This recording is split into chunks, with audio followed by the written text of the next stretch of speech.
Hi there, today we're talking about air brakes and we've put it on a tractor this time round. We want to pull a air brakes trailer. We've fitted a kit. Up the front we have a tank.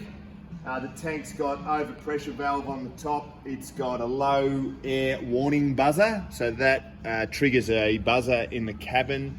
And on the other side we've got the cut in and cut out pressure. Cuts in, calls for air at 90 psi, cuts off at 120. There's a drain valve on the bottom if you get any water in the tank.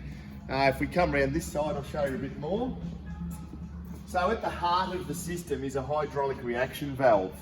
This tractor is typical. It's got what we call a wet type brake. From the oil feeding the back brakes, we feed into this hydraulic reaction valve, so the input would go in there. So we've tapped into the brake system, run a T and put a braided line in there. And then on this part, the air part of the valve, we have positive air in one side and controlled air out the other.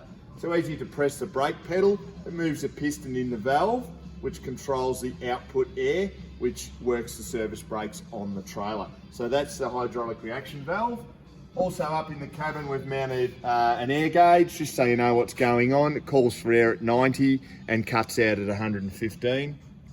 That's the type of brake fluid. So if you are going to, generally we use them on a vehicle, a car, and it's got like a .4 or a .3 brake fluid. The tractor runs this LHM fluid, which is wet brake oil. And you would need to change some O-rings in here if you're going to do it in a tractor, because they're set up generally for use with .4 brake fluid. So we've mounted the valve down here. We've also got a dump solenoid, which works on a switch on the dash when you want to engage or disengage the trailer brakes. We've plumbed it all in there with 3/8 nylon hose, and down the bottom is a 4.5 CFM 12 volt compressor to supply our air. And then around the back, we've got your typical Susie coil arrangement here. We've got the red to supply the park brake on the trailer and the blue for the service brake. So yeah, as you press your brake pedal, you get controlled air out of there. And as you turn your switch on and off on the dash, it'll supply or dump the supply for your red. So if you want any more info or want a kit, contact us at Fifth Wheelers Australia here in Ballarat, Victoria. Thanks.